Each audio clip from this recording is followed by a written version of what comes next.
So as I was saying, all of our operations come in pairs, and those pairs are called inverses. Our first pair is addition and subtraction.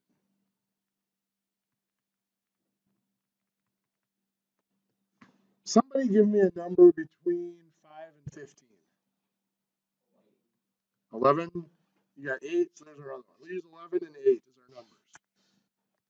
So if I start out with the number 11 and I add 8 to it, what do I get? 19. If I want to take that 19 and get back to 11, how would I do it? Subtract 8 takes me back to 11. We see here that if I add 8, if I first add 8 and then I go and subtract 8, it puts me right back where I started. I could do it the other way. If I started with 11 and I subtracted 8, what do I get? 3. Then if I want to go the other direction, if I want to take that 3 and get back to 11, I'm going to add 8. So here I see, similarly, if I subtract 8 first and then add 8, it reverses. I get right back to where I started. Addition and subtraction are inverse operations. One of them undoes what the other did. You think of it as putting together and taking it apart.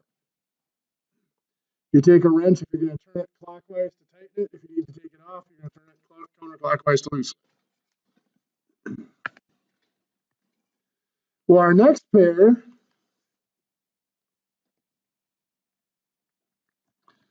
is multiplication and division. So I've got those numbers out there. Let's look at that. Let's take the 11 times 8. What do we get? 88. If I want to take that 88 and get back to 11, what do I have to do to it? Divide by 8. So I can see here, if I first multiply something by 8 and then divide by 8, I once again get right back to where I started.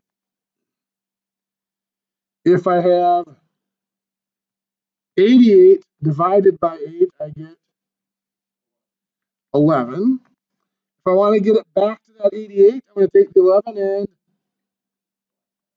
multiply by 8. So again, I divided by 8 and then I followed that up by multiplying by 8 and I got right back to where I started. Multiplication and division are inverses. As we said, one undoes the other, reverses what was done by the other.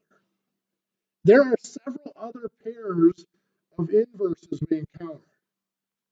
One that we've actually looked at, let's go with the 8. Somebody give me a number between 2 and 4. Okay. I was expecting it. Between 2 and 4 would have been 3, but that's okay. 8 to the 4th power. Sorry, that's big. Yeah, but it's great if you give a range by variables at the end of the range is still. Whether it's not specified whether it's inclusive or exclusive for the limits. Inclusive limits means you can use the endpoints. Exclusive limits means the endpoints are off limits. They're limits, not part of the range. Yeah. So anyway, if I take 8 to the power of 4, that's 4,096. If I wanted to take that 4,096, how do I get back to 8? You remember how we said we could reverse that 4th power? There's a 4th root. It's the opposite of a 4th power. That takes it back to 8. On your calculators, if you want to do that, you have your power key. I have the caret key right there. That's my power key. Above it on most of your calculators will be a key that is an X root. Now this is a graphing calculator, so my X root's actually in a menu. But what you would do to do the 4th root is you would type in 4, and you have to do second or shift, and then that X root key. Then type in the 4,096, not 98. It equals, and that's 8. This should be a 6 here, not an 8. 4,096. So a power taking something to the 4th power and then doing a 4th root reverses each other. What if I did the fourth root of 81? What's that give me? Those are your calculator results. See if you can make that one work.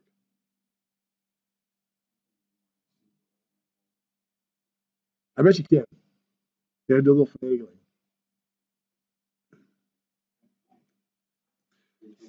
Do you have a button that looks like this?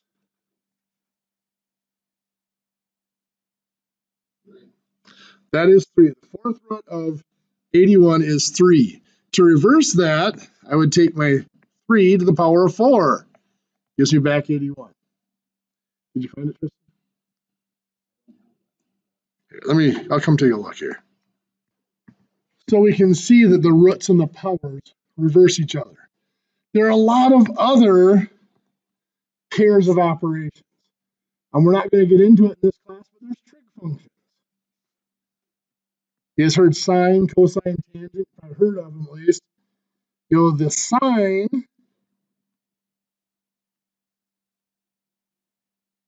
of 30 degrees is 0.5. The inverse sine is what that stands for. Of 0.5 is 30 degrees. They reverse each other. One is a little more weird. 5 to the power of 3 is 125. Log base 5 of 125 is 3. This is taking the viewpoint that we're starting with the 3 and we're using 5 to the power of that 3 and we want to get back to the 3. But in this, there's a lot of pairs. Every operation we do in math has an inverse. There's some way to undo it. If it's reversible, it has an inverse. So then the next thing we want to look at is we want to look at things that look like this. It's an equation. To understand equations, we have to understand this symbol right here. What's that symbol called? Equals. What does it mean? They're the same value. That's very good. Most groups have a hard time defining that without using the word equals in it or equality or whatever. That one side has exactly the same value as what's on the other side. In fact, you can think of it as a balanced scale, where what's on one side perfectly balances what's on the other side. X and 7 perfectly balance each other in this case. All equations start out like that, as a variable equals a number, and they are built from there. How are they built?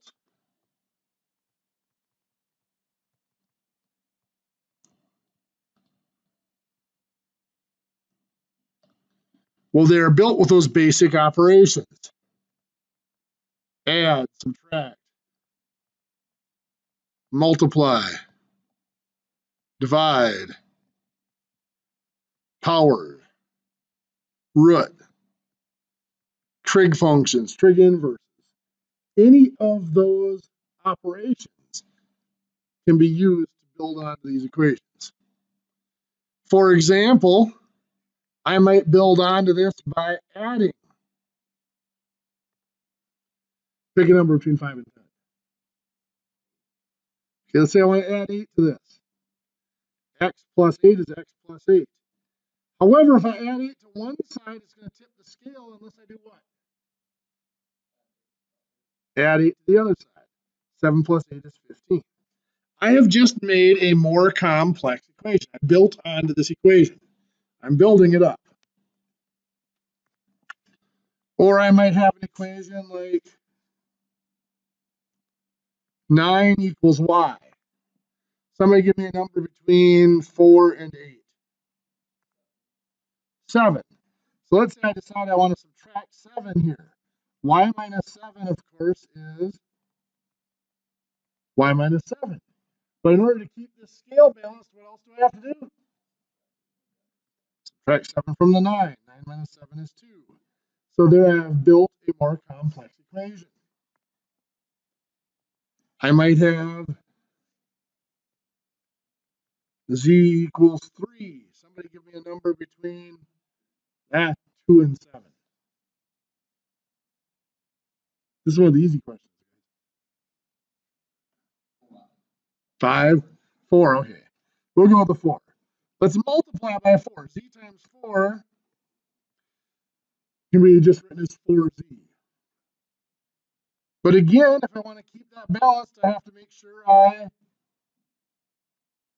multiply the other side by 4. 3 times 4 is 4. Or I might have x equals 9. And let's say I want to divide by 3. Well, x divided by 3 can either be x over 3, or it can be written as 1/3 x. 9 divided by 3 is 3. Again, making sure I do the same thing to both sides. Or I might have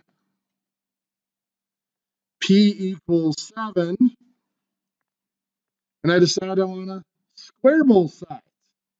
The power. 7 squared is 49, and p squared is p squared. Or we could have x equals, oh, let's do 36. And I might decide I want to square root both sides. So the square root of x equals the square root of 36 is 6. Now it could also be negative 6, but we're going to not worry about that right now. So any of those 6 basic operations, any of the others, even the sine, cosine, tangent, all those can be used to build onto an equation. Often we are asked to use more than one thing to build onto an equation. So let's say we start out with the equation x equals 5. And we have 2 things we want to do to this equation. We want to add 3. We want to multiply by 7. According to our order of operations, which one should we do first? We have to multiply first. So let's multiply by 7. X times 7 is 7x. 5 times 7 is 35. And then we would do the adding 3. I add 3. 7x plus 3 is 7x plus 3. 35 plus 3 is 38. One thing you'll notice, when we multiplied here, we were able to actually multiply the variable, multiply that and combine it to make x times 7 is just 7x. But when I added, I couldn't really combine it with the 7x, could I? I just had to have 7x plus 3. Why is there that difference? Why couldn't I just combine the 3 in there? Exactly. When we add or subtract, we must have the same name. Because of that, we often cannot combine it with terms, so we just have to write it out like that. 7x plus 3 becomes 7x plus 3. The other thing we have to deal with is when we're building these equations, let's say I have an equation like 4x minus 2 equals 9. And I would like to add 5 to this. Well, I can add 5 over here. 9 plus 5 is 14. But I also have to add 5 to the other side. Where am I going to add that 5 to? The negative 2. Good. I can't add 5 to the 4x because it has a different name. So the 4x doesn't change. Negative 2 plus 5 is a positive 3. You'll notice here when I added, it's the same when I subtract. I added to 1 digit on each side. I added the 5 to the 9. That's the only thing on the right side. But on the left side, there's 2 digits, the 4x and the minus 2, the negative 2. I added the 5 to the negative 2. If I have something like 2x plus 5 equals 7, and I want to multiply. Let's say I decide I want to take this times 3. Well, 7 times 3 is 21. On the left side, when I multiply, does it matter if I have the same name? No, so I'm going to multiply this whole thing. Every digit on each side has to be multiplied by 3. So I do 3 times 5 is 15, a positive 15. 3 times 2x is 6x, giving me 6x plus 15 equals 21.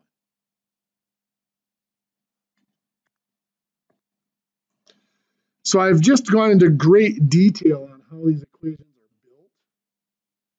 Our next step is going to be going the other direction. Normally, we're not given the command to build an equation, we're given the command to solve an equation. And what solving involves is taking that equation that's been built and taking it back apart. And that's what we're going to look at next Tuesday. We're 20 minutes early, so I'm going to give you guys some extra credit questions to work on. I'm not going to give you any homework over Thanksgiving. I'm going to actually be nice for once in my life. Don't get used to it. I'm not good at it. But no homework. We'll pick up on Tuesday, partly because there's enough people gone today.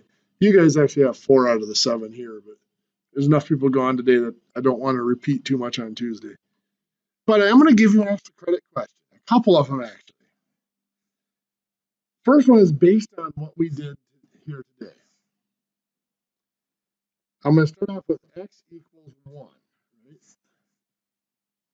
That's an equation. And I'm going to build this equation a little bit.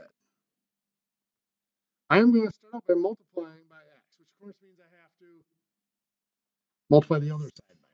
Right? What is x times x? X squared. What is 1 times x? 1x or just x. 1 times anything is just itself. Next, I am going to subtract 1 from that. What's x minus 1? X minus 1. Right? How about x squared minus 1? I got to subtract 1 from that. X squared minus 1. They have different names, so I really can't combine them. I just have to put them together in extended phrase. Now, this next part is the part that's just a little bit foggy. X squared minus 1 is equivalent to x minus 1 times x plus 1. If I were to take x minus 1 times x plus 1, I would do 1 times negative 1 is negative 1. 1 times x is 1x, or positive 1x. X times negative 1 is negative 1x. X times x is x squared. I've got the negative 1, positive 1x, and negative 1x make 0. They cancel out. And I've got the x squared. So you can see x squared minus 1 is equivalent to x minus 1 times x plus 1.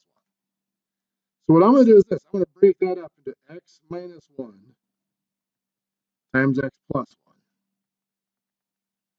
So far, everything I've done is perfectly legal and legit. Now, the next thing is I can divide both sides by the same thing, can't I? What I'm going to divide by is this, x minus 1.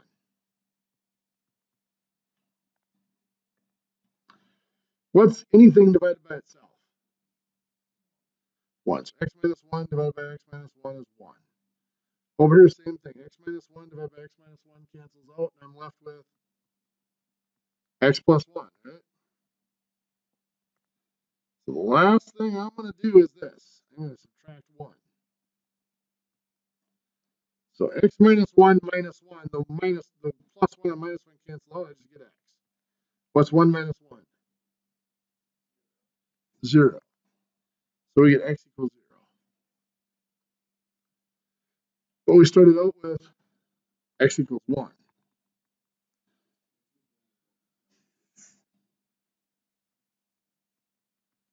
So if x equals 1 and x equals 0, that must imply that 0 equals 1 or 1 equals 0. Now we know that can't be true, right? There is an error in my process there somewhere. Anybody who can tell me what the error is before Tuesday, before the end of class Tuesday, I'll give bonus points. Sound fair? Gives you something to think about over Thanksgiving. Torment your friends and family with it over Thanksgiving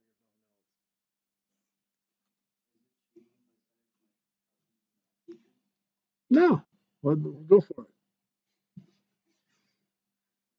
I have one that I'll get.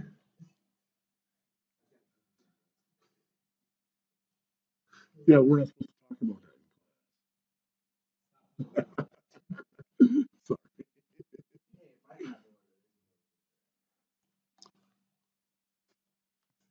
True. Here's the other one I want you to answer. What is the solution to this?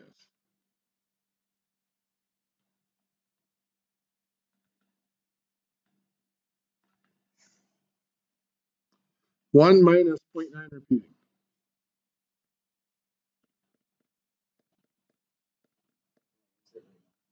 What's your answer?